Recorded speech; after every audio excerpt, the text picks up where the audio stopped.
Hello and welcome everybody to another podcast. This time we were here for round 17 in GRL for the Dutch Grand Prix over at Zandvoort, the home of Max Verstappen, current Formula One world champion from 2022. And we definitely had some very interesting races all across the divisions in the F1 series, also in the F2 series, with mixed conditions in our sprint and feature race.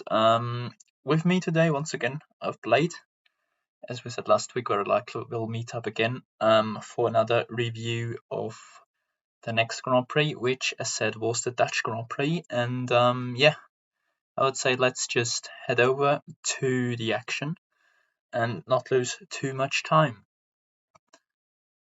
Once again, we will start with Division 1, where we had another championship contender taking victory again, and once again for Apple, it was Team Sora picking up P1 in the end, despite the penalty, which he wasn't happy about, but that got removed in the end by the stewards and overturned to make him the winner of the Dutch Grand Prix. Then we've got GSR Blade in second, Cortes in third, Beeford in fourth, Drazi in fifth, Marco in sixth, myself in seventh, Gibson in eighth, Ghosts Jr. in ninth, and Ninja in 10th for AlphaTauri. So as you can see, in the top 7, we have 6 GSR drivers, but the only non-GSR driver could pick up the race win in the end. In the driver standings, now Sora extends his championship lead, which slipped to only one single point last week. And he's now leading by 14 points, which is definitely a bit more of a healthy gap to his closest rival, B4. Then we've got Blade on 193 in third in the championship. Draziden in fourth on 152. We've got Rain on 102, once again retiring from the race in the pit lane, so not really the weekend he needed. Ninja on 74, picking up a single point, was reserving for AlphaTauri as you've seen before. Michael Daldon on 71. Rage on 69, so he also retired from the race, so not really surprising, that I have to say. Then we've got Partig on 57 points in ninth, who will return for next week, as his ankle seems to be fixed after the injury. And God of Gaming on 55 points in 10th. He was also not attending. In the constructor standings, Williams still lead with 346 points. They extend, obviously, the gap to Repple after picking up a second and a fifth place finish. Well, Repple only had a one car in the top 10 with Sora's 25 points for the race win. Then we've got Mercedes on 249 points in third, 13 points ahead of Alfa Romeo. Then we've got McLaren 190, Alpine on 148, Aston Martin on 120 in 7th. We've got Haas on 76, Ferrari on 69, and AlphaTauri jump up to 45 points, but still are P10 in the Constructors' Championship. Well, once again, a little bit of a turning point here, as it looked like Sora struggled a bit recently, and the Beeford was gaining on him. The Red Bull driver basically showed what he can do if there is a race, treating him well, really. Blade, what do you think? Did you expect Sora, despite a very tough Canadian Grand Prix, to come back that strong with a race win? Well, I think you can. I think we've learnt over the course of the season that you can never count Sora out. So every single race, he's generally up there. Obviously, in Canada, he began the race up there, but things didn't go his way. But just the race before that, even in Bahrain, he won the race as well. And in Imola, before that, he was a bit unlucky to make a collision with someone, I can't remember who, and ended with a retirement. So it's been pretty back and forth between Ford and Sora in the championship so far. So who knows for the next race? There might be another swing this time in Ford's favour. But yeah, as I said, on Sora, definitely can't count him out. He's been driving incredibly well this season, and he's been attending all the races as well, which is obviously good to see, unlike some of the quick drivers who haven't been able to make all the races. Yeah, definitely, great job by Sora. Yeah, definitely. I mean, that's definitely true. I mean, he's won the sixth time this season in 17 rounds, which is almost a third. Was a third a couple of weeks ago when he had 5 wins in 15 races. But yeah, as said, can't really count him out at any stage, and he's still the championship leader since round three, I believe, or round four when he took it off Drazi. Yeah, also looking at the team standings, it's looking quite comfortable for Williams. Also with Michael confirming that he'll struggle to make the last few races, which basically brings Mercedes and Alfa Romeo back into play. I mean, as said, Williams look to have this basically covered. I mean, it's far from over, but still looking good for them. But probably Alfa Romeo is including Williams the strongest team now because they've Cortez and Tadpole, who both showed some good performances. Cortez, I believe, almost beat you to the line at Zandvoort even. Do you think there could be any threat from them? Not as particularly for Williams because it's a big gap, but potentially for P2. Yeah, I think there definitely is, especially if both of them turn up, which what they have done for the last two rounds. So yeah, we'll see. Red Bull do have a pretty sizable gap to the rest of the field, to be honest, and obviously I was at Williams, they're a bit further ahead of that. Um, but with 4 rounds to go and the sprint race, it's definitely not an insurmountable gap. Uh, but I think it will be quite difficult for Romeo to get too close. So yeah, we'll see. They definitely have the drivers to do it, that's for sure. And obviously, as you said, if Michael can't turn up too often, it's kind of a lottery for Red Bull whether they get reserves or what kind of reserves they get. You know, if they get a strong reserve, they might even be back challenging us 1 week, and another week they might have a weaker reserve, and it'll only be Soros scoring the points for them again. So yeah, will definitely be interesting. Yeah, definitely, and I think that's where we can leave Division One for now. So once again at France, Paul Ricard will probably have to look at the rivalry between Sauer and Beeford from Red Bull and Mercedes, but keep an eye out on Blade, who's still waiting behind them to pick up the pieces when they just meet each other in the wall. So that's definitely going to be very interesting with Yep, Red that's the plan. even having an outside chance, really. So the four-way fight really becoming a three-way fight. So that's definitely going to be interesting. And hopefully Williams can also jump up in the drivers to really challenge those top two. Well, in Division 2 then, we saw a new winner and Otto finally got his race win.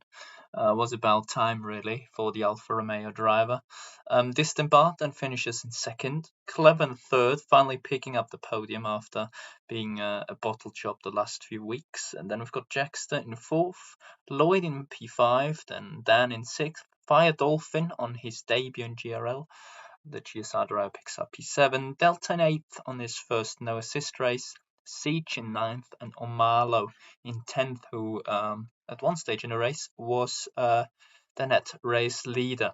In the driver standings, then, we've got a new championship leader. Who would have thought that? Jackster leads now with 204 points to his name, but only 1 point behind him, he's got his teammate Distant Bart. So this Alpine rivalry is still very present in the paddock. Then we've got Slepos on 196 points. So once again, his race didn't really go to plan, and he really needs to keep an eye out that this championship, which seemed like he had it clearly under control, isn't slipping out of his fingers now.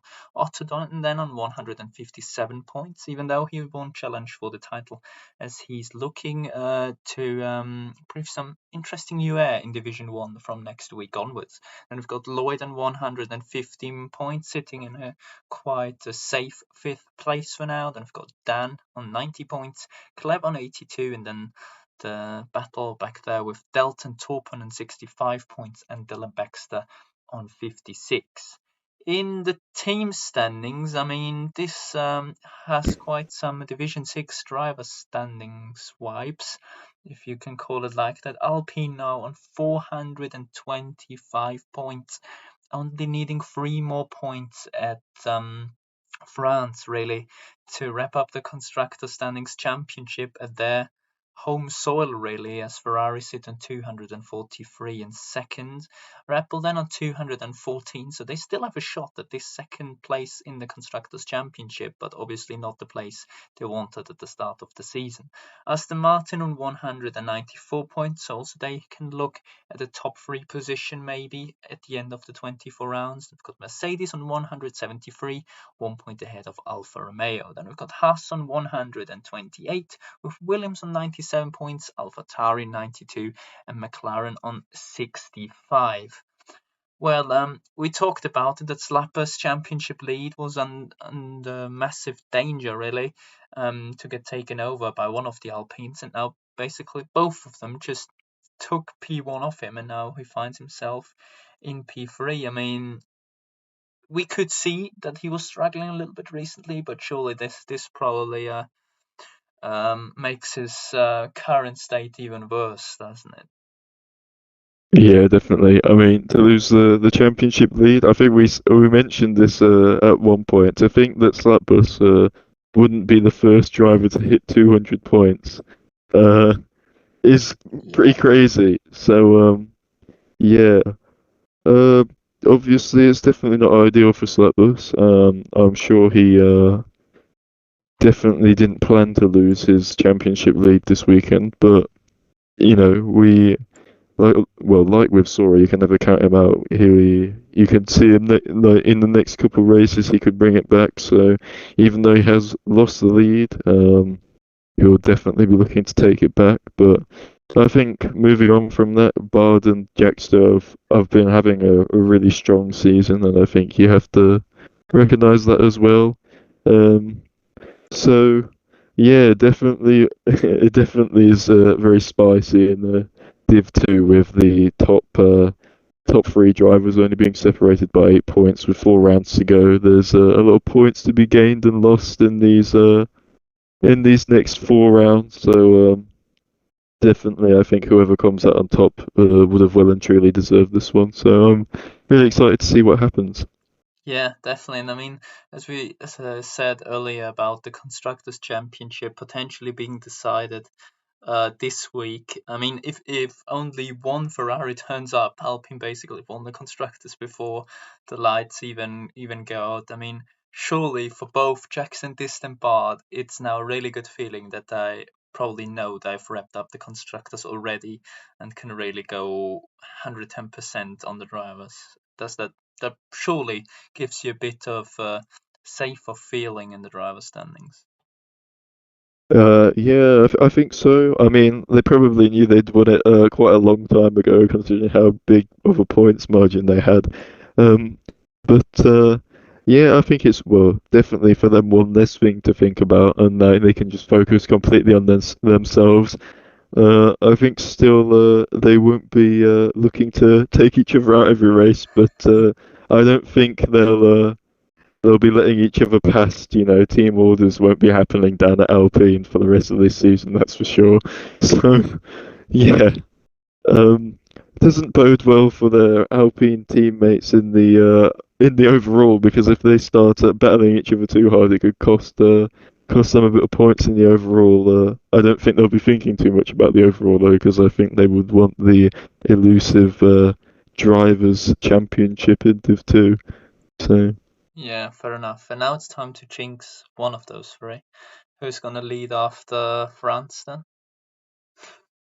Oh, I don't really know. Um, sure. Why not? Let's say Slapbus retakes the lead by like 1 point or something. Okay. Slapper's season is over then. If he turns up, I don't know.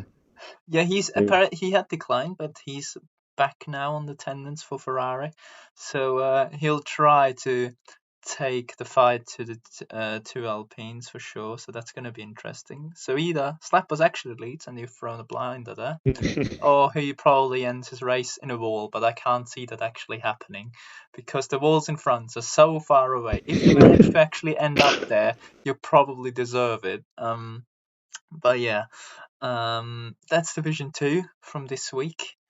and we head over to Division 3 because in Division 2 we had an Alfa Romeo race win, and in Division 3 we have a 1-2 for Alfa Romeo even. So that's definitely helping them in their overall Constructors' Championship.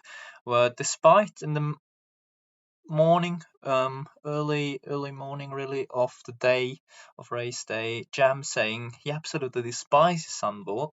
Later on in the day, he decided to win the race because why not? And his teammate Chiesa Beastie finishes in second to make it a 1-2 for Alfa Romeo.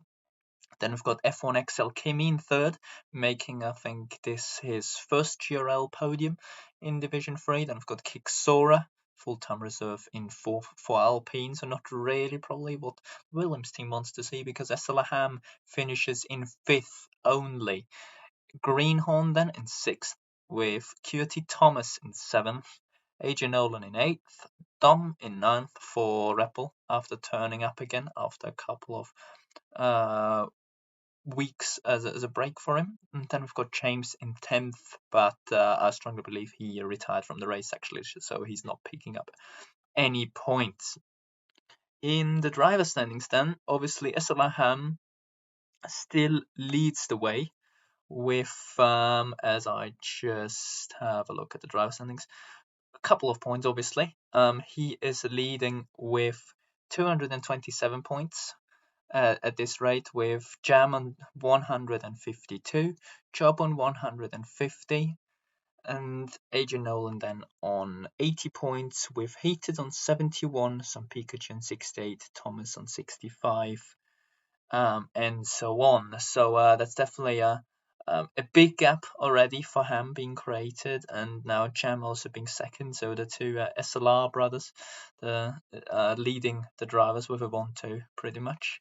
Then we've got in the team standings, Williams on 341 points, losing quite a bit of a margin to Alfa Romeo, who now sit on 283 points, Alfa Tauri on 217, Aston Martin on 204, Haas on 175, Mercedes on 132, Alpine on 123, 2 points ahead of McLaren on 121, Red Bull on 77, and Ferrari on 52.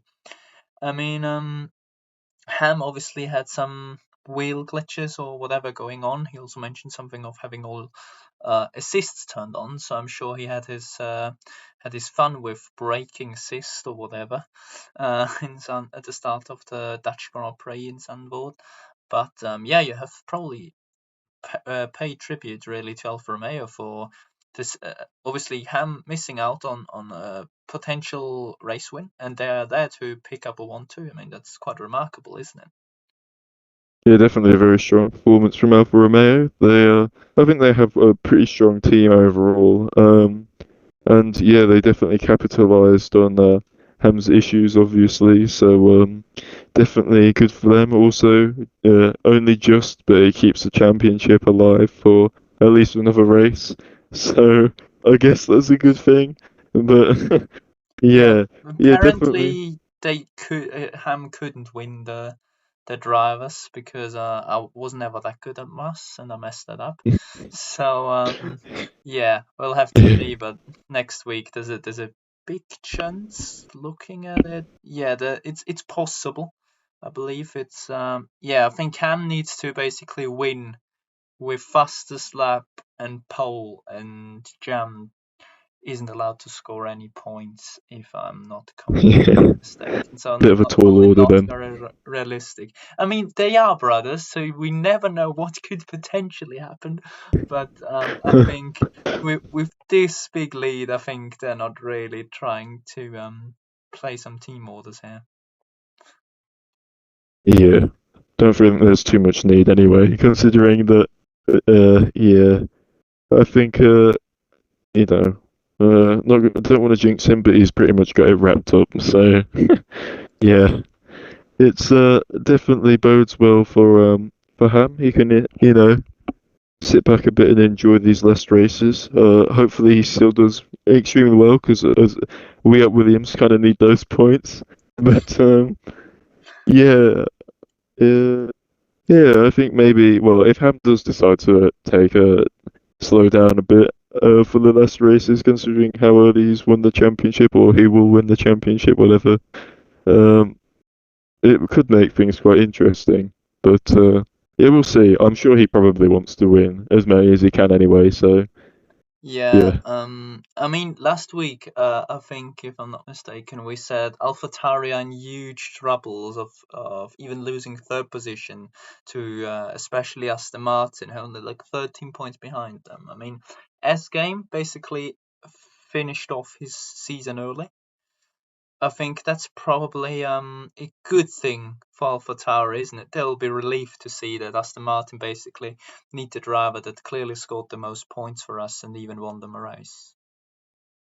yeah. Well, it definitely helps him out, but I think they'll also, well, they'll have to definitely be looking over their shoulder because, they could get a quick reserve or something in for one Yeah, week or Kicksora, a for new, example. Yeah, yeah, he Kicksora been doing very well, I think, in the recent races. So yeah, if he fourth, takes that seat, second, fourth, third.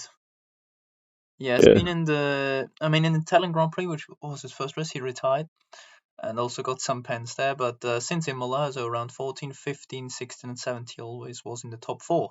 So if he suddenly joins Aston Martin, maybe even as full-time driver, I mean, AlphaTauri have the same problem pretty much again. But yeah, for now, I think they got a little bit lucky with that one. yeah. I think also Haas as well aren't too far behind. So I mean, like I said last week, with the amount of points AlphaTauri have been scoring, being on the exact same amount of points for 3 weekends in a row at one point, finally getting some points this weekend with I don't know whether they are reserve drivers or new drivers, but Thomas scored points. Yeah, he finished P7, so that's good yeah, definitely. But they probably need a little bit more to really yeah, protect the top three. yeah. But So we'll yeah, we'll see, we'll see. definitely. Yeah, we'll have to look out for Hopefully, that constructors battle because the drivers is a bit has a bit died down, you have to say. But yeah, yeah, the three never was really the objective of close championships. But let's move over to Division 4 because there's a huge battle going on now. But first of all, let's look at the race result because Jacob Brown wins at Zandvoort. As you can see, Pierre Gasly being really happy here to win the Dutch Grand Prix. Then I've got Jakob in second, Banjo in third on his debut. Oh, Big Boy in fourth, making it a third and fourth place finish for Red Bull. We've got Jamie Hobbs in P5, the championship lead. I think we'll probably come back to that a little bit later. We've got Ronnie in P6, Tweaky Scorpion in P7. Would have actually finished behind his teammate, but the penalty of Exotic moves him down to P8, so not the best of races for the QT man, but hey, at least he finished it this time. Raven West in P9 and Cheats finishes off the P10 without any cheats, obviously, in P10. Then looking at the driver standings, and this is now very, very interesting because Hop still leads on 196 points, still hasn't achieved the 200-point mark. But hey, he has someone for company, which is Jacob Brown, who's only 1 point behind him on 195.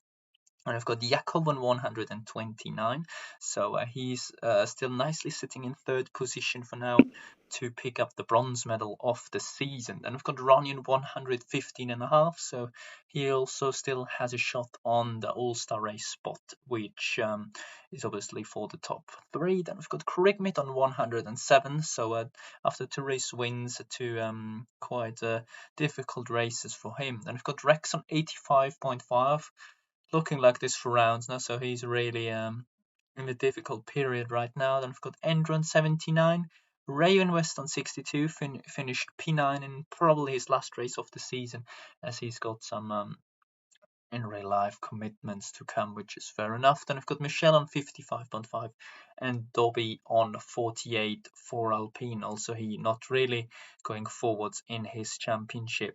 In the team standings, AlphaTauri extend their lead then. They're now on 363 points with Ferrari on 281 and McLaren 213. So, some good races, McLaren could definitely pick up a second place in the team standings as well. Probably the same for Alpine on 197. Then we've got Aston Martin on 145, Williams on 143, Haas on 134, 6 points ahead of Alfa Romeo. Then in the bottom two, we've got Red Bull on 91 and Mercedes on 53. I mean, some people would say, yeah, great race from Jacob Brown and Top still picking up a top 5 result, which is quite solid. But I mean, that's probably not the whole story. That's not everything. What happened in this race, really. I mean, just explain really what happened here and why we think this could have been not as close with a couple of laps to go. Yeah, so, well, obviously Jacob Brown was leading the race, and Hobbs going into the last lap was in P2 and looking obviously not ideal, still losing points as championship rival, but yeah, going round the first corner, he climbed over the curb on the inside, and obviously that's a bit of a no-no on this track. The curbs are quite scary, and as a result, spun his car around and he hit a barrier, which gave him some wing damage. So from P2 to P5 in one lap, the final lap, definitely not ideal when you're in a championship fight against, I think, what a lot of people would argue is a extremely quick driver, probably the quickest driver in the division. So yeah, definitely, I think those 8 points that he lost this weekend could be very crucial. Because it was definitely not an error that he needed to make, and he wasn't even under pressure, I don't think. So, you know, even though we know Hops is a great driver, it goes to show that even if you are a great driver in your division, you can still make mistakes, and maybe the pressure is piling on a bit for Hops. So, yeah, not ideal for him, and Yeah, very ideal for Jacob Brown. yeah. Obviously, I mean, you said the spin at turn one was no ideal. I mean, that only really dropped him down to P4, but then in the middle sector, he decided to just do it again and put his car into another wall. I mean, I don't know what really was the plan at this rate, but yeah, that's not really how you practice donuts early over Zandvoort. I mean, maybe he was preparing for the race with some other stuff to just turn around a couple of times, but that's a bit of a different story. But yeah, Jacob Brown, I mean, he got pole. He tried to get the fastest lap in the end, but apparently almost put himself in a wall as well. So those walls in Zandvoort definitely were very interesting and a big target apparently in the Division 4 race. But yeah, he really dominated the race, won by over 10 seconds. And considering in Division 4 there usually are a couple of safety cars, that's a massive win, and also probably showing Jakub in second that Jacob himself is still the biggest man in the ring to take the fight to Hobbs, which he now officially has done really, because he's 1 point behind. And at this rate, it's in the last few races that there wasn't a race win for Jacob, but recently the momentum is probably coming back a little bit. I mean, if you remember at Canada, he got taken out pretty much on the virtual safety car, had to pit twice because the front wing wasn't changed. He was I think 5 seconds away from being lapped at Canada in the first 10 laps, and then went up to P5, P6 I think, and now he wins again. So probably once again a little twist in the Division 4 championship, or how would you describe that pretty much? Yeah, definitely. I mean, obviously very impressive from Jacob last time out to be able to close back and get some good points. But obviously his championship rival here has done probably the opposite of what he needed to do on the last lap. So yeah, well, as I said earlier, despite making those two big errors, he still was far enough ahead of a lot of the pack to still finish P5. So I think it could have been a lot worse if maybe the front guys were a bit closer. That kind of mistake could see out the points. So I think you have to kind of acknowledge that he was still had a pretty good weekend in terms of pace overall, but uh, obviously doing that on the last lap, especially when it wasn't under pressure or anything, is definitely not ideal. So yeah, we'll have to see what happens in the upcoming races. Maybe Jacob himself will have a bit of a bottle, because if suddenly Hops he gets ahead of Hops in the next race, maybe he'll feel a bit of pressure being potentially hunted down instead. So yeah, I think it'll be interesting, definitely. Hopefully Hops isn't feeling too much pressure and he can bounce right back in the next race because we all know he can do it. He's a very consistent, very quick driver. So definitely it's not definitely far from over this championship. Definitely. I mean, as said, Hobbs basically was leading the way all season, and now for the first time really has a challenger because obviously Ham and Jam were here early in the season, but got immediately promoted. I mean, is there anything probably Hobbs needs to adjust and on the next two races, on the last two races of the season, to really be on par with Jacob Brown? Probably just get the elbows out a little bit more when he's on track. Just probably show him I'm here to really fight with you, and probably just not like it sometimes just accept defeat immediately, or what probably is something that Hobbs can really do to extract the most of the points difference he can achieve to Jacob. Yeah, I think obviously, improving your pace obviously is definitely good, but I think probably the most important thing when you're in a championship fight is to not lose your head and keep a cool head, keep doing what you were doing before. Because obviously Hobbs has had a very good season, so if he does what he was doing before in the season, he definitely will be doing well. But obviously he needs to be doing Jacob Brown, and it's not easy, when you have that added pressure to keep performing. But if Hobbs can manage to keep his head, do the best he can, I think it will pay dividends. And yeah, obviously, if Hobbs can look back at these next four races, and even if he does lose out to Jacob Brown, believes that that was the best performance he could have done, maybe that will may make it a bit easier to accept. I don't know. So yeah, either way, I think yeah, it's definitely important to have a keep a cool head and obviously extract the maximum out of your potential as well, which isn't easy because obviously that's when you make the most mistakes, but it's definitely possible. So yeah, we'll see how he copes in these next four races.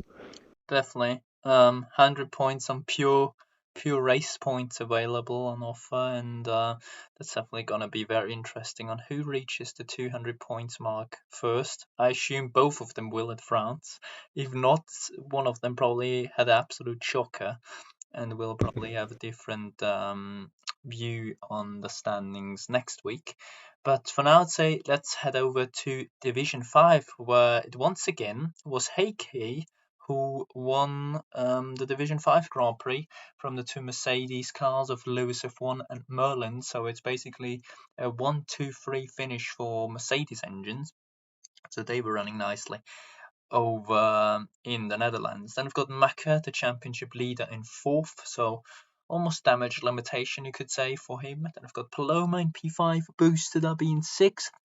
ROM James in P7, once again picking up some solid points after fourth place finished at Canada. Mashallah in P8, Old Sport in P9, and Derek, who hopefully wasn't on 5 FPS this time around, in P10 for Williams. In the driver standings, it closes down a little bit while Triangular Lemon loses a bit of ground. So Maka is leading with 184 points, 3 points ahead of Heike on 181. Then, as said, Lemon on 134, pretty much out of this battle now. We've boosted on 108 points in P4. Then I've got Marshall on 89 and Batsy on 85. With J Street and Paloma both sitting on 75 points, just ahead of Matt on 71 points. So after winning the Canadian Grand Prix for Alpine, he's retired after a few laps around Zandvoort, so that wasn't definitely ideal for him. Then we've got Gaza Buchanan rounding off the top 10 on 51 points. In the team standings, it was once again a switch at the top. Aston Martin now lead with 293 points, 30 points ahead of McLaren, who sit on 263 points. Alpine on 227, and I've got Red Bull on 186, and Alfa Romeo on 174. Williams on 151, 1 point ahead of Alpha Tauri. Then we have Ferrari in 8th on 123 points, who has 6 points ahead of Mercedes on 117 and Haas on 114. So the Silver Arrows definitely gained some crucial points in the constructor standings here, with second and third to jump up into ninth. And yeah, with those performances, they surely can also beat Ferrari and potentially Williams and AlphaTauri as well, in the next 4 rounds. So yeah, we thought Maka had this under control, but suddenly once again a really good performance from Heikki after a kind of mediocre race at Canada. And he's really back in this championship fight despite missing the Bahrain Grand Prix. I mean, it obviously helped that Maka also missed Canada, but Heikki definitely gained more by winning the Dutch Grand Prix this time round than he did last week. And I think that's definitely a very interesting championship that's now shaping up in the next 4 weeks. Yeah, definitely. It's all very close at the top again in this division as well. And yeah, Heike has really been putting in some strong performances recently.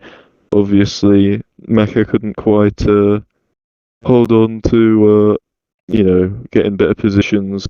So, yeah, definitely a good race. I think, obviously, last time out when Maka didn't attend, I think Maka did similar in the race before that when Heike didn't attend. So they're pretty much even from when they were about a couple races back when, obviously, before both of them missed one race. So yeah, definitely impressive performance from Heike and makes this championship battle very spicy indeed. So yeah, obviously a shame to see Lemon drop back a bit as well, considering it was a three-way fight at one point. But I think we'll be still looking forward to this two-way fight at the front. Yeah, definitely. I mean, and what probably some people ask themselves, I mean, back then when we recorded the first ever GRL podcast, in the middle, really, midweek break of season 2, boosted now on the Williams and Heike in the Aston Martin, as we mentioned, were teammates, and they apparently had a really good team building together. They were in the McLaren last season, and they were really pushing each other along because at the beginning of the game they both really were struggling with the gameplay from what I've seen, and really pushed each other along to get that result. And as said, apparently the team building was really good. They like driving with each other's teammates. Do you reckon come a race of Brazil, potentially not necessarily holding up the other driver, but you reckon Boosted would probably say if both those drivers come up, it would probably be better if I fight Maka harder than I do it to Heike? Or do you reckon these things don't really play in driver's heads and you just 110% focus on your own race and extract the maximum there? Yeah, I think it could potentially play a little bit of a factor. I don't think Boosted will sacrifice his entire race to sabotage No. Mecca. Yeah. I don't think that will be happening, but definitely I think if Mecca's coming past Boosted and he needs to get past Boosted, he might fight them a little harder than obviously it would do another driver, but I don't think it will be over the top excessive. I think it will be just probably a close battle between the two, um, if it does happen. And yeah, I think it'll be interesting to see definitely if that does happen. But yeah, only time will tell. Yeah. Obviously, He could give him yeah, the good old squeeze, push him yeah. into the inside curb. The And I heard the Verstappen and Hamilton, they took that turn four very nicely yeah, that that that flat one out year. So corner, yeah, yeah, flat out. and there was no penalty for it, so you know, Yeah, we'll see how this plays out. So I wouldn't suggest really looking at the 2021 season, considering driver yeah, standards. yeah. I think the But we'll GRL yeah stewards we'll might have come a to div different 7 opinion. later. um, But yeah, definitely gonna be interesting. I mean, at this rate, Heike probably doesn't need anyone's help because he's just driving quicker than everyone else, and that's probably the best plan if you want to win a championship. But yeah, in the team standings, obviously Aston Martin now got quite a big gap, and as we said, the last 2 weeks, somehow in these lower divisions, Aston Martin are really doing well, while they struggle clearly in the top divisions. I mean, is that probably just completely random because it obviously was a draft, or do you think because at the beginning of the season, drivers like Heike, Paloma, I mean Paloma for example joined later, or in Div 6 Callum Ladler and Jade Hill, they weren't really performing that well, but it looks like they really make a step forwards in consistency and pure pace. For example, Lemon, when he was in the podcast, said that he likes racing Heike because Heike is quicker than him, but then spins out of nowhere, which he obviously has stopped unless he leads by 50 seconds, makes a little donut, and then continues his race. I mean, it definitely looks like some of those drivers have definitely improved their racecraft over the course of a very, very long season, doesn't it? Yeah, definitely. I think it's not unusual to see drivers improve a lot over the course of a season. I think even myself in Division One, I feel like I definitely have better pace than I did at the start of this season, and that probably goes for a lot of drivers in this league who probably they have ambitions to move further up the field. Especially if they're fighting for titles, or maybe they want to get promoted to a division where maybe they have a friend or whatever and want to race alongside them. Definitely, they're probably pushing quite hard. And yeah, obviously, as you mentioned here with Heiko, he's probably, always had quite strong pace, and now he's found the consistency on top of that. So, yeah, definitely very good to see, people put in the hard work and it paying off. So, yeah, you never know with another driver, in another division perhaps, who Hmm. might look a little bit further behind, in the championship if they, come on really strong in the last 4 rounds or something. They could, be a surprise contender for the title, and it's the same in any division. So yeah, we'll definitely see what happens. Definitely plausible, especially in the lower divisions where you can find more time than you can in the top. So yeah, definitely good to see. Yeah. And once again, probably need to mention this to top off Division 5. Once again, no tickets, so technically no real incidents, or probably just the driver's fault. That was just a racing incident, not much to do about that. So once again, apparently really good race from Division 5. So CMP official will stream the French Grand Prix for Division 5 next week to 99%, I believe. So definitely have a look there and have a look out for the drivers we mentioned, Boosted, Maka, and Heike, and probably drivers like Lewis and Merlin, who definitely delivered in the last few weeks. Now head over to Division 6, and he did it again. 7 rounds passed since he won at Miami the last time out. GRL Echo is back in the top spot, but he's not champion yet. J Tilb finishes second, with Bob in third. Bob the Builder's doing nicely on the podium, actually. Flying Luge then in P4 after actually winning the racing game. Callum Ludlow in P5. 10th Cannon in P6 for Alpine. Panda in 7th, making it a double top 7 for the Papaya team. Via Tax in 8th. Luke Ghost in 9th and Kill in 10th for actually Mercedes, not Williams, but ignore my skill issue. In the driver standings, Echo now leads by over 100 points because he's sitting on 257. Callum Ladlow on 151. So yeah, I don't think his chances on the drivers' championship are that high at this point. 10th Cannon on 137, only 6 points ahead of J-Tilb, who's sitting on 131, so Aston Martin could still make it a 2-3 in the drivers. With Weird Tex on 116, LDM UTD on 97, Panda now on 89 points, so still at least eyeing on um, 100 points at the end of the season, despite missing quite a lot at the start. Flying Luge on 78 points, Ace Guy on 60, and Dubs Gamer on 53. In the team standings, Aston Martin, therefore, basically extend their gap on Haas despite a win for Echo. So Aston Martin is sitting on 326 points, Haas on 274, Mercedes on 243, Alfa Romeo on 229, just 1 point ahead of Alpine on 228. And then we've got the huge gap of 120 points to Williams, who sit on 108 points. And these gaps could probably decide the overall Constructors' Championship in the end, because AlphaTauri then have 107 points and Red Bull on 106. So those three teams are really close, stacked together. Then we've got McLaren on 94 and Ferrari rounding off the table with 84 points. I mean, we said it's a big gap. Echo needed Zandvoort to be champion. He needed 22 points to gain on Callum Ludlow.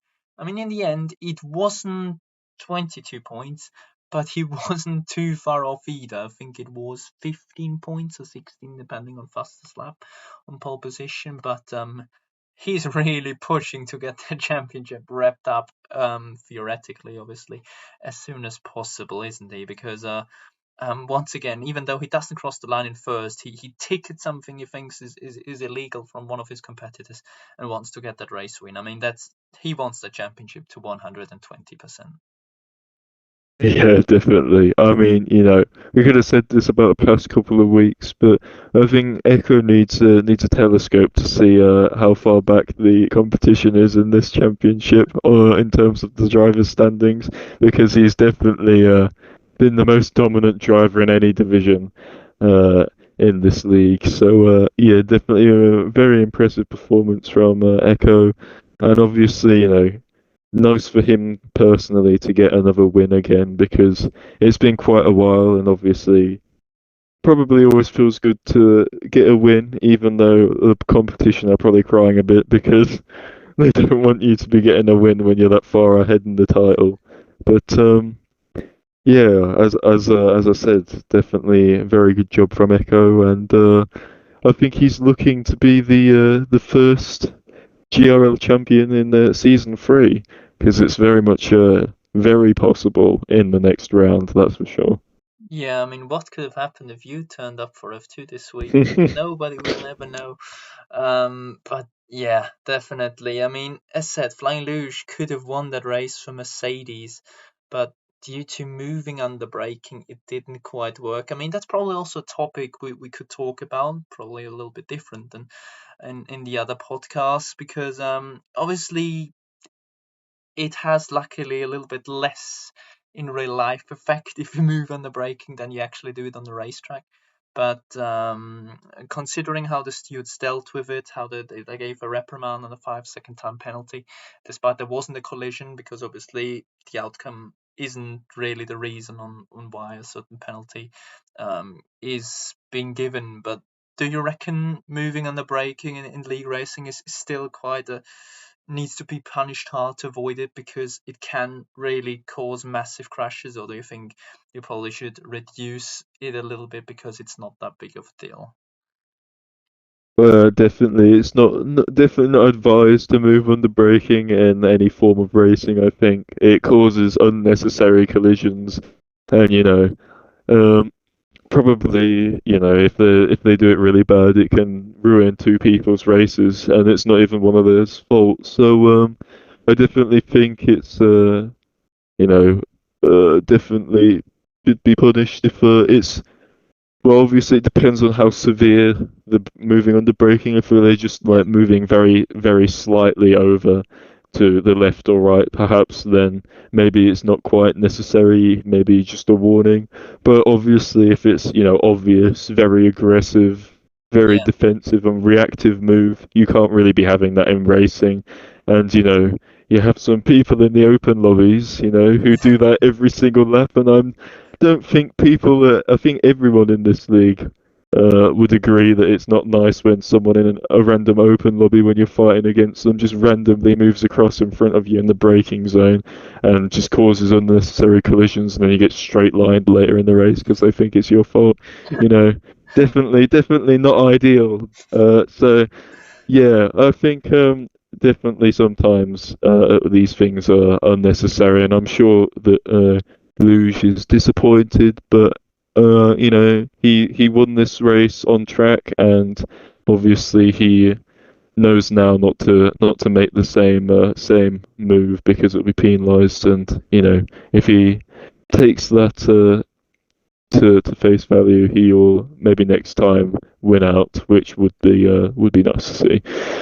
Yeah, definitely. So basically, Division 6, what Blade wants to tell you with that is, if you know you're probably gonna get a penalty for something which was illegal, just let the other car pass, straight line it, and then continue your race.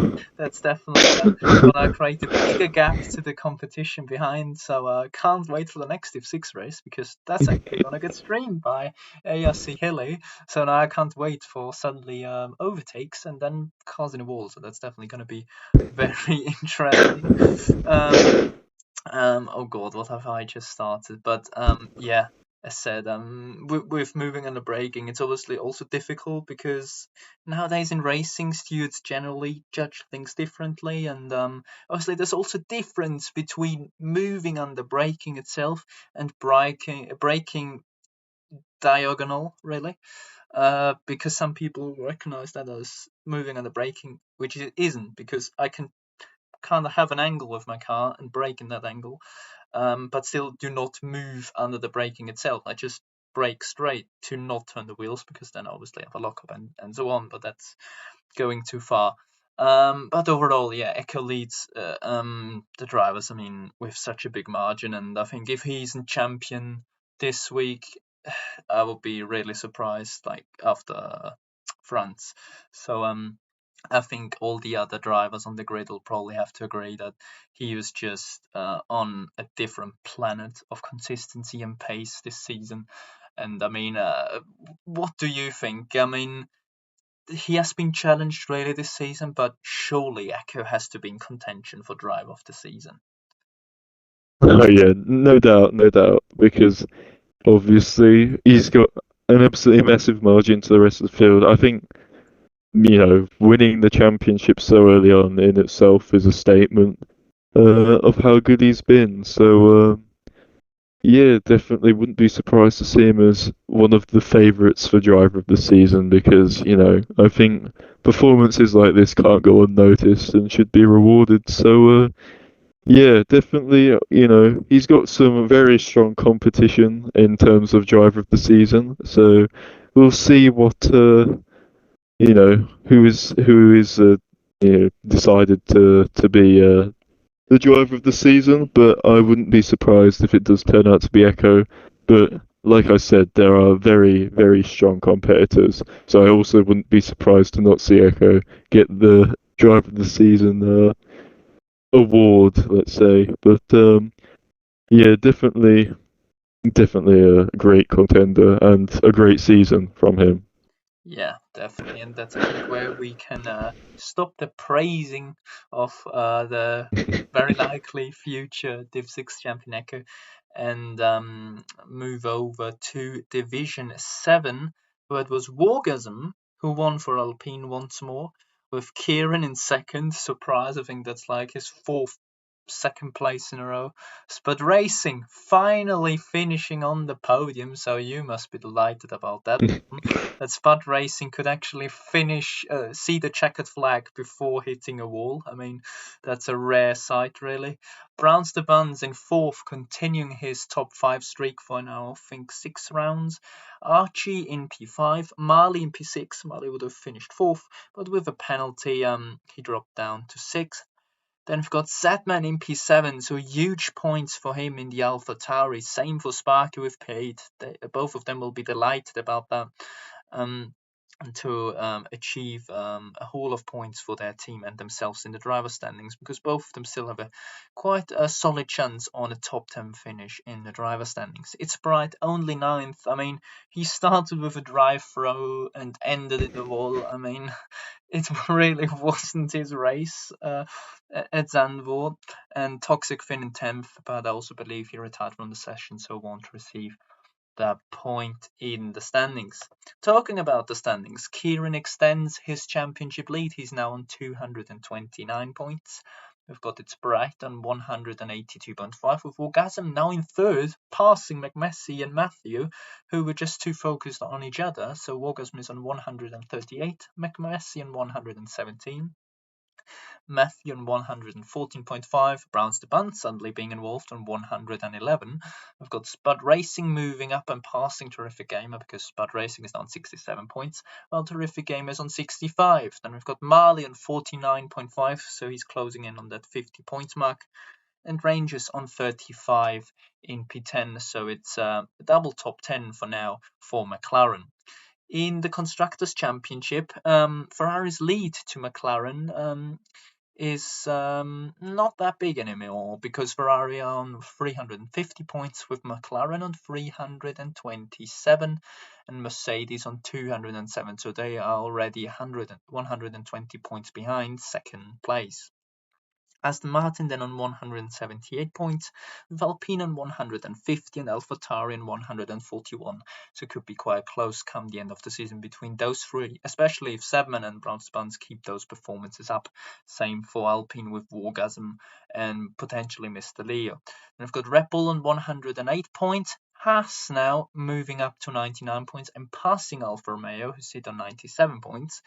And Williams is still last, but they're really now fighting with Haas and Alfa Romeo and potentially Red Bull for P7 in the Constructors' Championship, as they sit in 10th on 90 points.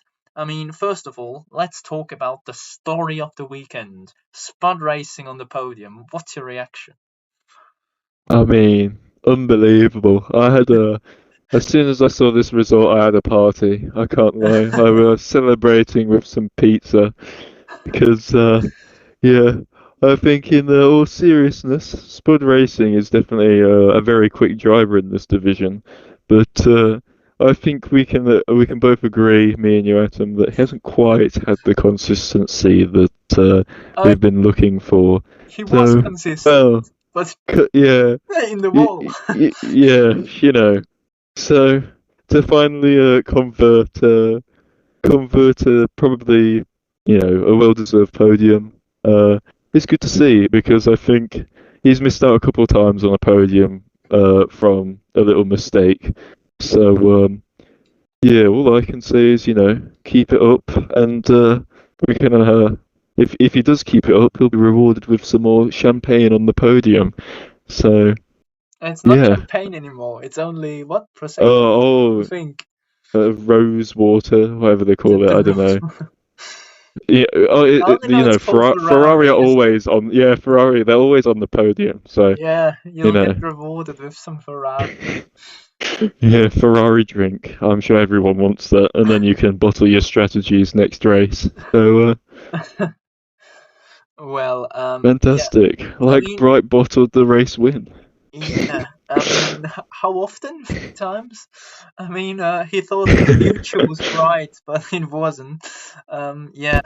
It Yeah. started with his drive-through at the start from pole Yeah, position. I think his future was in the pit lane, Yeah. as we found out. Yeah. I mean, it took him a while, to be fair. I think he served his Oh, drive at the start and like left 7th, because we had like 2 safety cars in between.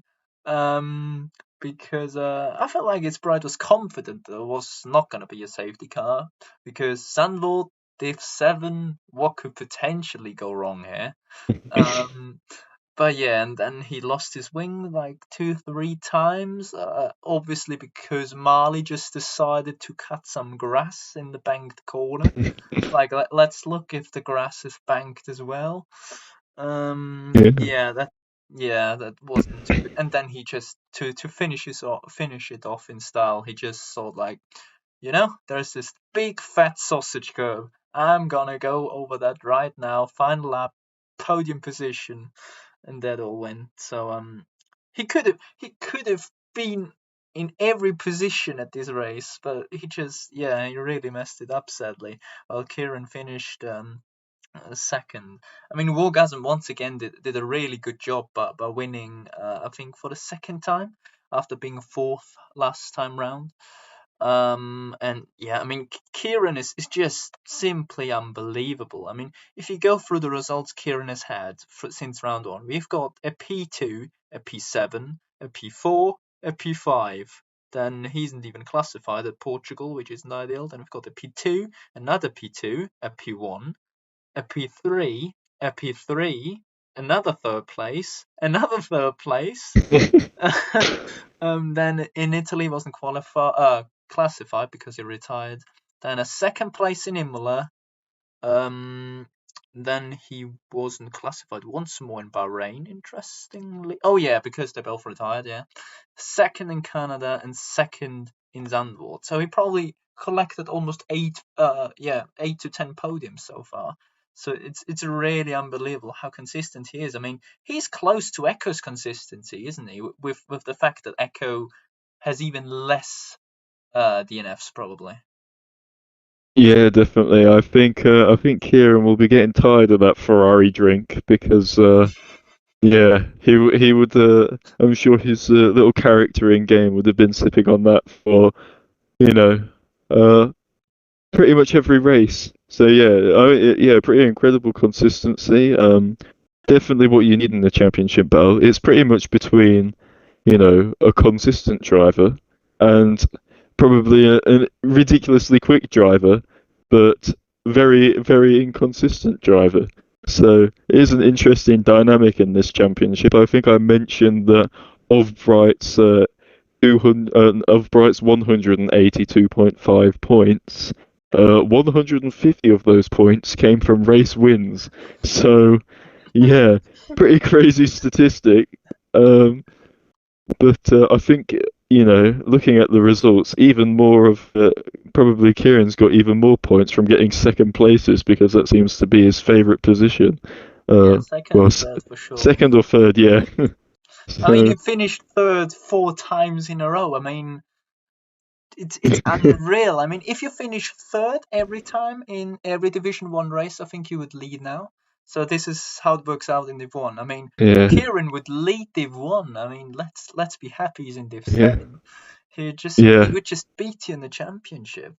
I Um, think me, Beeford, and Sora are shivering right now at the prospect of Kieran joining Division 1 next season. So, yeah, I'm just not yeah. 100% sure if it works like that, but well. Um, But yeah, also in the team standings, you technically need another driver that scores points, which is supposed to be for Ferrari McMessy, but he couldn't finish the race either. So I feel like Ferrari are really looking at the actual Ferrari season and just thinking, why should we even try to score points at the end of the season? Just why? Well, McLaren have got Kieran, who basically scored 2/3 of their points, some reserves obviously that scored points as well, and Rangers with I think 35 points. But let's be honest, the most of this constructors championship belongs to Kieran so far. But do you reckon, especially if there's pressure for its Bright, and if we think of potentially its Bright having another or two more shocking performances, that McLaren could potentially even win the constructors championship at this rate? Yeah, there's definitely potential. They're pretty close. Just one race win between the two teams, and obviously with two drivers, that's you know um, one weekend would one very successful weekend for McLaren could see them straight past Ferrari if they struggle.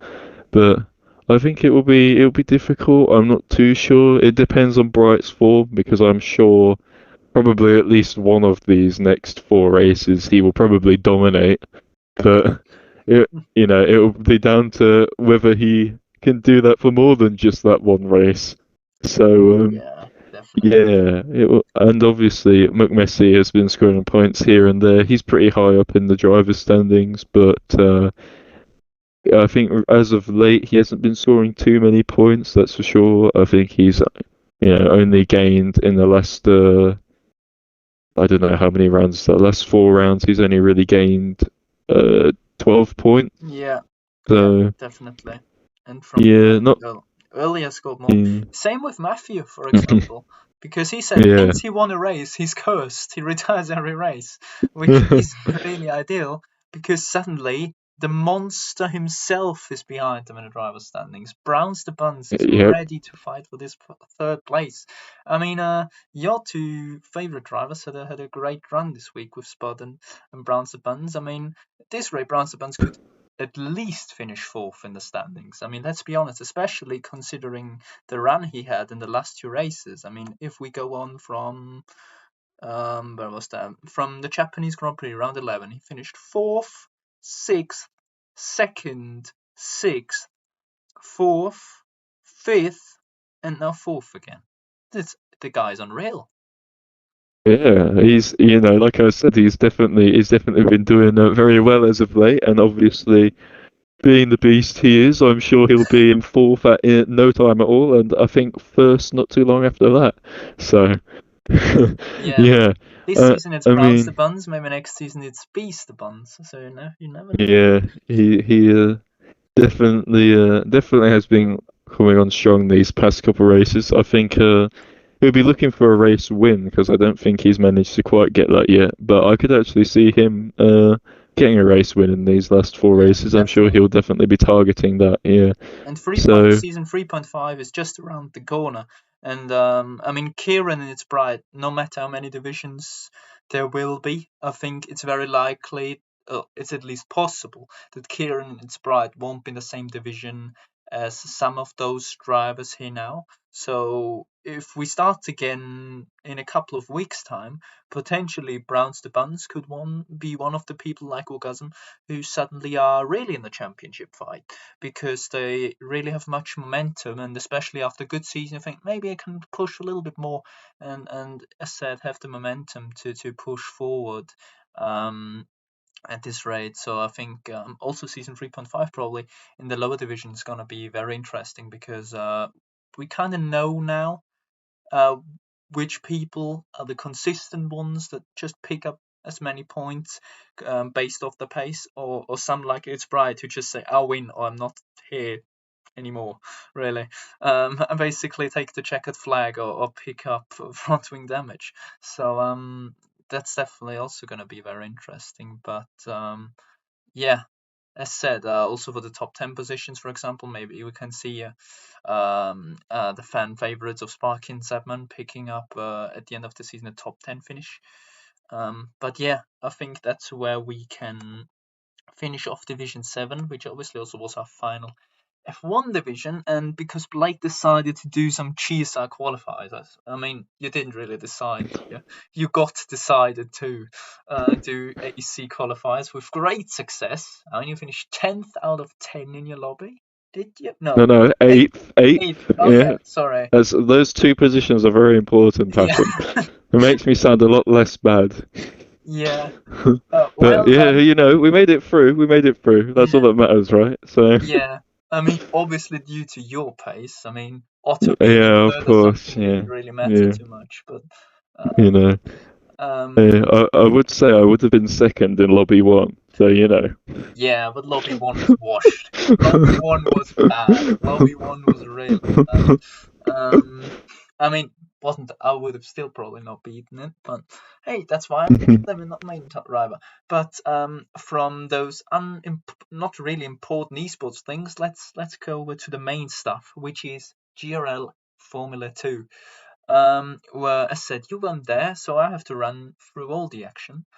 Um, so qualifying was very close. Obviously, it was close because you weren't there. Uh, so nobody could actually get pulled by half a second at least.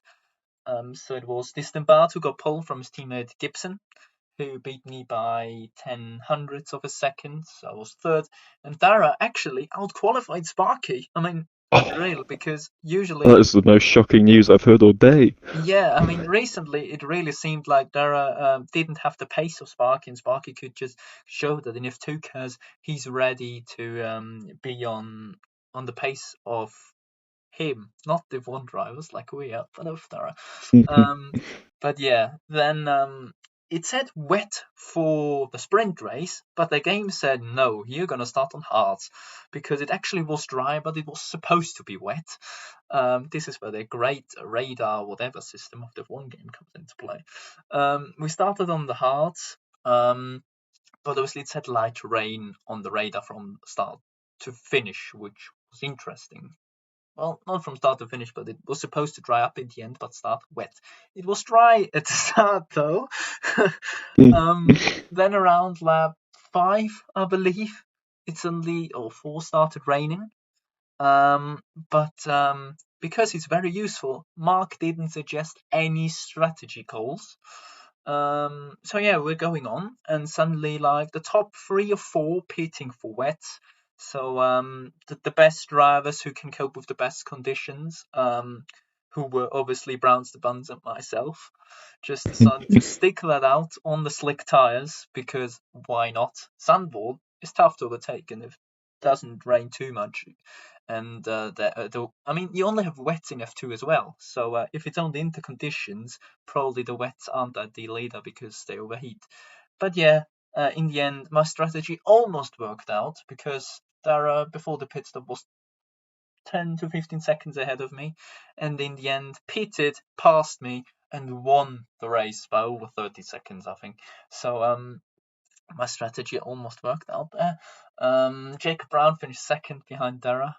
In third, we had Torpen. In fourth, Jappers, who returned and for the first time did F2. Myself in fifth, and I believe in sixth we had Browns the Buns. So the man who once was on for his first ever GRL F2 sprint win had to settle for P6. Gibson, have to mention that, pitted twice because when it started raining, he pitted for a set of hards accidentally and had wing damage, which didn't get fixed. So there he picked up 5 seconds speeding in the pit lane penalty. Surprise. And then in the following lap, he pitted again to fix the front wing damage and for a set of wets. And they picked up another 5 seconds of speeding in the pit lane penalties. So there were his 2 weekly speeding in the pit lane penalties. Even though he was really he was pushing to practice the pit lane entry the beginning of the week, but didn't quite work out. But yeah, over to the feature race really, because who cares too much about Gibson? It was obviously MP front row and Virtuosi second row. We were on our DRS train for the first couple of laps. So we had Distenbahn in first, Gibson in second, Darren third because he passed me off the line, and me in fourth, and pretty much gapped the rest of the field. Then Darren decided to do to have an It's Bright moment really. Suddenly, when there was a left-hander, he decided to go right towards the wall. So that was definitely a interesting corner cut there. Good idea. Yeah, definitely. I mean, what at the chicane, the chicane. It looks like a right hand. It is a right hand actually, but he just went just straight right, really. But yeah, couldn't complain too much except losing the DRS. But as soon as I can beat Darren, that's fine by me. So then we had actually Distenbard and Gibson being side by side for the whole first and almost whole second sector. Only one corner before the end of the second sector they stopped going alongside each other, which was definitely good to watch. Very clean battle as well. But Distenbard stayed ahead. Then Gibson practiced the undercut on, well, tried the undercut really on lap 9 on Distenbard. He then was leading with that undercut by 2 seconds while I tried the overcut, which in the end didn't pay off really, as I was only with Dara for the rest of the race. But yeah, Gibson was leading by just over a second on Distenbard, who pitted 1 lap later. But then Gibson's not really EA servers, but Gibson's Wi-Fi pretty much gave up, which gave him a disconnect, costing him not only the lead but also almost P2. So that was really unfortunate for him. So in the end, Distenbard could comfortably win really the Dutch F2 feature race, whatever. From Gibson in second, me in third. Dara just about in fourth from Torpen because Dara decided to do another 2 spins. So Gibson and Dara definitely had a great day in the office there. But yeah, that was pretty much F2, and I feel like you missed a lot there. Yeah, well, I heard how much you missed me, so I'll be back for the next one, I'm sure. Uh, Great stuff. so, Well, you won't be actually, because there was actually debate between Gibson and myself in the party, because Jakub KF22 from Division 4 was driving your campus car and he spun us both round. So I think it's best for everyone if you just not give you as a driver but your car a penalty. I think oh. that's good for everyone. We now only award pens for cars instead of drivers.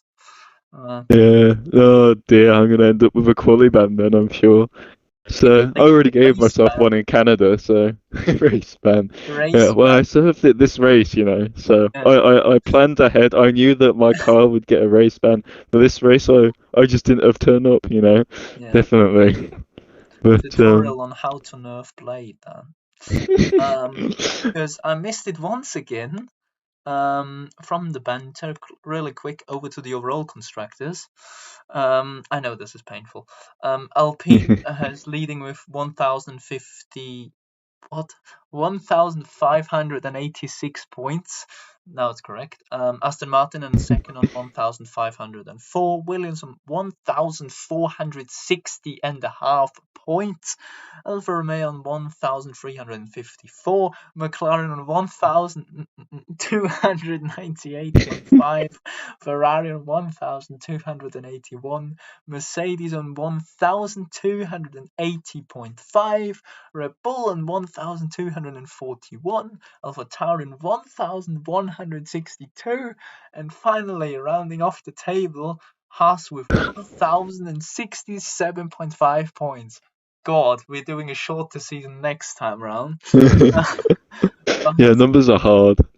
oh, I mean, Alpine, they just as soon as Aston Martin and Williams turned up behind them, wanting to win the overall constructors, Alpine just decided to turn up a higher gear and just go off really to just secure the P1, isn't it? Because Williams and Aston Martin don't stand a chance recently.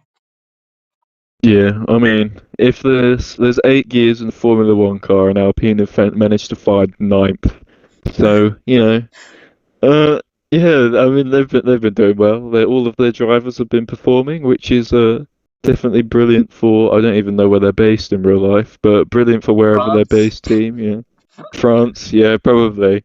So yeah, although I don't know, their base isn't in France, is it? I no, don't it's know. in I'm not England. I'm sure. pretty sure. I'm just Yeah. working that out. You're just waffling, and I'll find out whether. In Yeah, Great but Britain, that amazing stuff, Alpine, really. wow. Oh no, Thank that's you. Enstone. Yeah, that's correct. Ensign, that's Enstone. it. Yeah, Yeah. yeah, yeah. Or Yeah. Viry-Châtillon. That's the other one. That's in France. I don't know what that means. So I know Uh, you and Dara probably will be, I have speaking no to each clue other where in that French is. I'm later. lucky So. there is a French flag next to it because I have no clue where in France that is. Yeah. Let's Well, stay with Enstone. yeah. Yeah, I mean, yeah, the Enstone team. That's what they always say on the TV channels. Yeah. yeah. They've been doing very well as of late. I So mean, I if think you they want to can be proud of find out themselves. exactly where that is, just press your red button, and then Yeah. you can see the You can notification. find everyone's onboards. Yeah, and So now you can watch all the onboards actually yeah, wow. if you join and log That's in. yeah, yeah. Um, I mean, unbelievable. Sky Sports are so far behind. You can already do that in F122. Go on all the onboards. So don't know what yeah, they're I banging mean, on about. on Sky Sports, you probably won't get an Xbox server issue mid-race. So, Oh dear. The um, next race, the Aston Martin breaks down EA server error on their little dashboard. Yes, they yeah, know then how we feel. yeah, I mean, on the McLaren, it's probably a Google virus or something. Yeah, yeah. But Oh yeah, true. The but search engine isn't working. yeah, I mean, but as we said earlier, quickly focusing on the actual important stuff you can see on screen. Alfa Romeo now on 1,354. Why do I have to read this? They're now up to fourth in the overall constructor standings, and as we said, seem to have a really good balance overall in the team. You reckon they could at least get up to second here? And Alpine kind of looks unbeatable at this rate. But I mean, looking on what they've gained, I mean, they've gained 96 points. Surely they won't gain onto Alpine and pass them, but I think they could at least stay in that P4 spot for now, because 56 points, well, 55 and a half, is quite a healthy gap, considering on the gaps down there where we've 18, 1, 40, and then even more down there. Surely that's not too bad of a result overall going into the last four races. Yeah, certainly. I'm pretty sure, correct me if I'm wrong, but I think they scored the most points this time out. Or no, I think Alpine I scored think slightly more, Alpine which did, goes, yeah, that's why I yeah, didn't say it this. goes to show how good Alpine is doing. But also for Alfa Romeo to match them is definitely a strong performance for their team, the Swiss team. So, or they're based in Switzerland, aren't they? So, yeah, let's just stop Yeah, talking about where Sauber. the teams are Yeah, from. where is Sauber in there? 'Cause- Surely. Yeah. Um. so yeah, definitely. Well, it's possible they catch up. It is about 100 points to for them to catch the next team, which is us at Williams. But I think they could have their sights set on Aston Martin in second place if they're ambitious. I think it is quite an ambitious objective to get second, but it's definitely possible. I think both us at Williams and Aston Martin haven't really been scoring as many points as possible these past couple of weeks, which isn't great. But Yeah, I mean, yeah, with go on. considering Alpine haven't really existed recently in Division 1, this is even more Yeah, remarkable because yeah, that's true. they Yeah, scored I've since the start of March, so basically 3-4 rounds ago, they have scored 0 points in wow. Division 1. Yeah, I They're guess they make up basically for it in nerfed already. yeah. Well, they make up for it in Division Two. That's This is where they get actually, all I their think, points this from. is quite a weird stat. I don't know why I know this, but I think this week, or was it last week, is one of the first times where Alpine scored the most points of the week, but actually less than 100. Because all the times before Alpine scored the most points of the weekend, they always got over 100 points, which is amazing. I mean, we have 17th round, and they scored 1,586, which is around 1,600. So they almost scored 100 points every week, you could say, which is Yeah, incredible. that's ridiculous. Yeah, yeah. I mean, yeah. It just goes to show what a strong, lineup Alpine has this season, and well, obviously disregarding Division One because clearly they don't need those two drivers anyway. So Yeah, yeah, they've been doing very well all round, and I think yeah, they I think everyone in the team can pat themselves on the back. yeah, definitely. And as we enter the last four rounds, pretty much, Um, I just want to hear from you. Um, which three drivers we definitely have to look out for in the last four rounds of the season that can mix up something? Not considering driver standings, just in general, potential race wins, podiums, or someone who hasn't had the best luck yet. Just three driver names across all divisions. Oh, yeah, you put me on the spot here. I knew that. I think I can start Brownus if you want. Buns, yeah, Brownus Buns, my Yeah. favourite. I think he's one to look out for definitely with his strong form, and I wouldn't be surprised to see him picking up a race win, which is very well deserved. I'm having to look through all the divisions as we speak, so yeah, I think Jakob in Division Yeah, 4 is definitely a shout. He's had a lot of strong results, and I think yeah, he can definitely definitely. Yeah, doing offset really well. the he can offset the I don't know whether he has two wins this season. but if he does, Jakub, he I might think, has one only. Let me one quickly only. Yeah, I check, think you're right. because I So can't remember him on the list of having 2 wins. I mean, he has yeah, obviously more race wins overall, but only in Division 4. Now, he only has 1 win in Division 4, but I think he has like 3 in Division 5. yeah, yeah. So, But yeah, he does only have one win. I'm pretty sure. yeah. But yeah, either way, I think he's definitely one to look out for. I think it'll be interesting to see whether anyone in the division can rack up 3 wins. That would definitely be a bit of a statement. That would And be definitely a statement. Yeah, that's for sure. yeah, and one more. I'll try and choose one from the higher divisions, Yeah. maybe. You have your wheel there with all the names. Just spin the wheel and see what comes up on Yeah, there. yeah. I think I'll say my my teammate from AEC yesterday, Otto, obviously moving to Division One. Yeah, I think he's had very impressive pace, especially as of late, and I think he could. Well, obviously it'll be his first time racing in Division One, the elite division. It will be quite difficult for him to, get a win or anything, but he has really strong quali pace, and his race pace as well is very good. So. He could, pull out a surprise win, and I wouldn't be surprised either to see him on the podium at least once in these last 4 races. So I think, yeah, those are my 3 drivers. I'd like to hear yours, Atom. I'll put you on the spot this time. yeah. I So, mean, 2 of those 3 I would have picked as well, but I don't want to be boring, so I'll just do differently. I mean, I'll start from the top. I would say one to definitely look out for in Division 1 would be Cortez, Gisa Cortez. Uh, Finished third, I think, this week in Div 1, so he was yep. doing really well. And he also got with Michael today. I remember that, so when we recorded that, a 1-2 finish in a tournament, in a main team tournament. Mhm. He can also do no assists, so definitely one to look out for, I think, especially for Alfa Romeo. So potentially they can fight at the top there. But yeah, your shout Otto was definitely very good.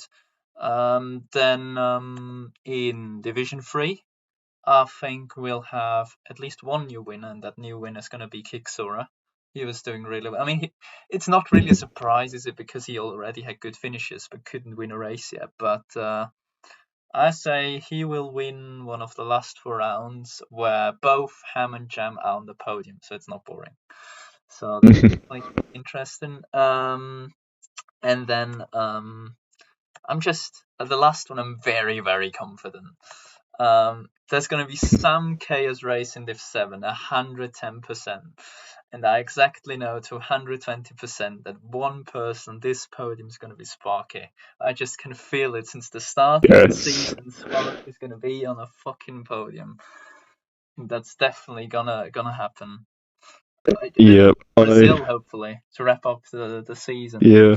to I think, ruin Bright yeah. season.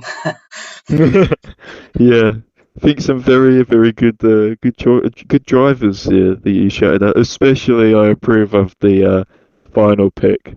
Yeah. Yeah, you definitely saved the best for I don't last. know. So He's doing well yeah, recently. I mean, he is. He Sparky, is. Yeah. Sparky, if you I don't retire because you're mad you can't score 2 points, maybe you can score a podium with a late safety car. yeah. There was I some mean, pace recently. I mean, Sandbolt quali was good. yeah. I think.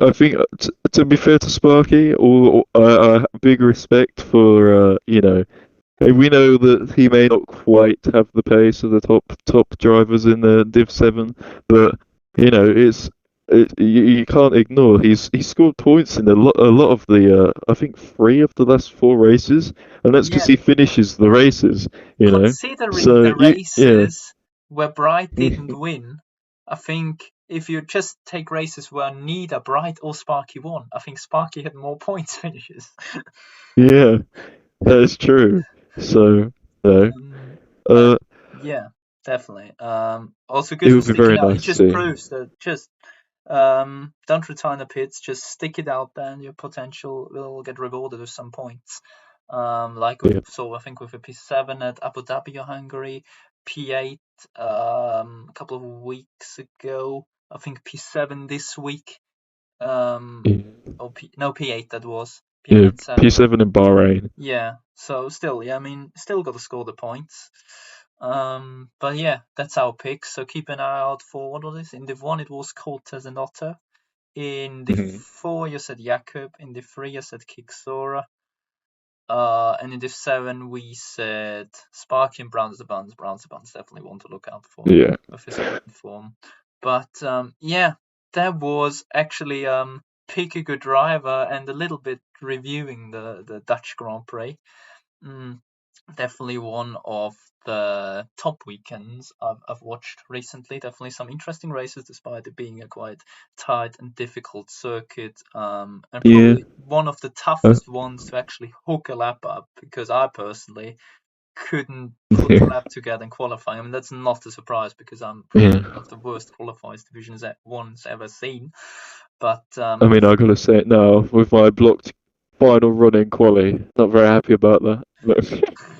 You know? yeah, I mean, we also had a surprise joiner mid-session, which gave up whole sitter a slipstream. I mean, Cortez, with an eye on you, don't get your mate in our lobbies, yeah. But yeah, certainly interesting. that So was he wasn't certainly, too far off the pace as well. So yeah, the slipstream definitely gave him 14,000 second. I mean, he did attempt a lap without a wing, but we'll ignore that. Yeah, I mean, at Monza it could have worked, but Yeah, Zandvoort, the first sector just wasn't possible to get a purple sector 1 in. So yeah, the Tarzan. I think there's too much understeer through Tarzan. Sadly, whichever corner that is, I still don't know. So yeah, it's one of the 17. yeah. I'm not sure actually. Might be on the next circuit. Yeah, But Tarzan chicane in front. Yeah, good. That's a good one to finish that off. We marked the 1.5 hours mark, and yeah, next lovely. week we're here for the French Grand Prix. I just expect this to be Blade and me again. And review all of the action. France definitely going to be a very interesting weekend, and I think Blade is looking forward to this. So will be Gibson, because the guy in EXO isn't racing. Yeah, Just, true. Well, I don't know though. Gibson might not be looking forward so much to the pit entry. It's a bit awkward. I think that's yeah. another 5 seconds. I So, mean, that's difficult. Yeah. I mean, as said, if you want to find out whether Gibson is speeding in the pit lane next week, definitely tune in for Div 1 or especially F2, because they have a bit bad brakes, so not ideal for good old JW Gibson. So yeah, that's was the Zandvoort podcast, and we hope to see you in the next one. See you next week.